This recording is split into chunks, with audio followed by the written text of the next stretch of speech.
choose a man over God to rule over you, bad things happen and you'll be destroyed. Because remember, all men come from Adam, and Adam was a fallen man. So that means we are all fallen and flawed and nothing without God.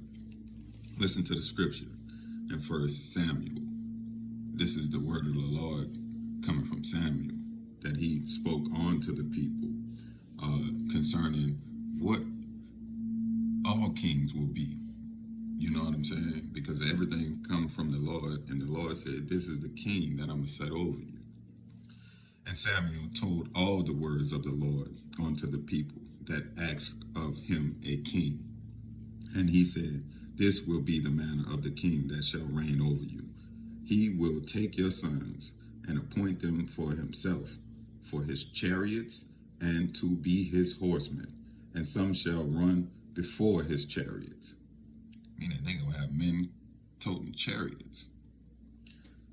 And he will appoint him captains over thousands and captains over fifties, and will set them to ear his ground and to reap his harvest, and to make his instruments of war and instruments of his chariots. Meaning they gonna work his fields, build his equipment, you know what I'm saying, and work for him, not themselves.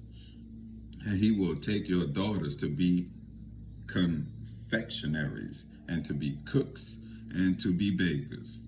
Now I'm guessing that confectionaries means something nasty, right? He gonna take them to be whores or concubines, right? And he gonna make them be cooks for him and bakers, right? So he gonna have your daughters working in the kitchen in the house and being his housemaids.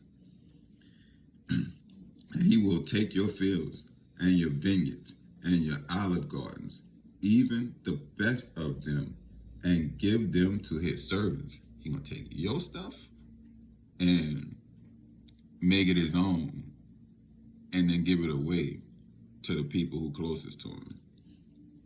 And he will take the tenth of your seed and of your vineyards, and give to his officers and to his servants, a tenth of your seed.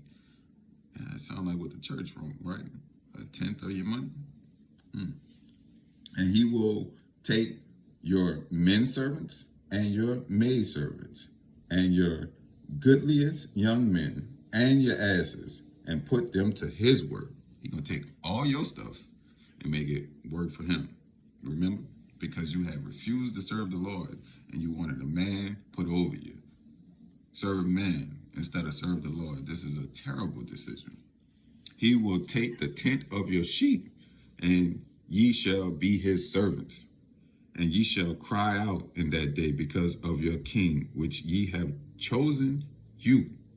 And the Lord will not hear you in that day.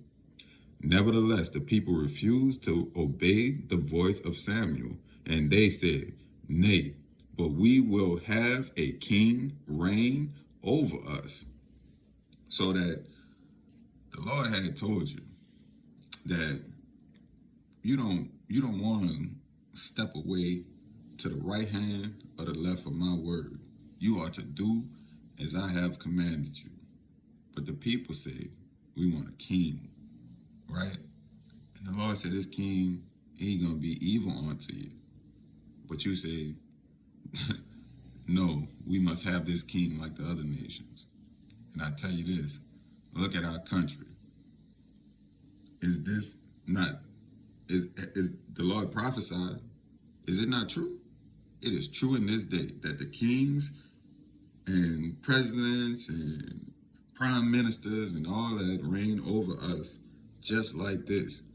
Even worse, because we inventors of evil, right? So the Lord said a tenth. They trying to get a quarter, a half. They want more. They greedy. Inventors of evil.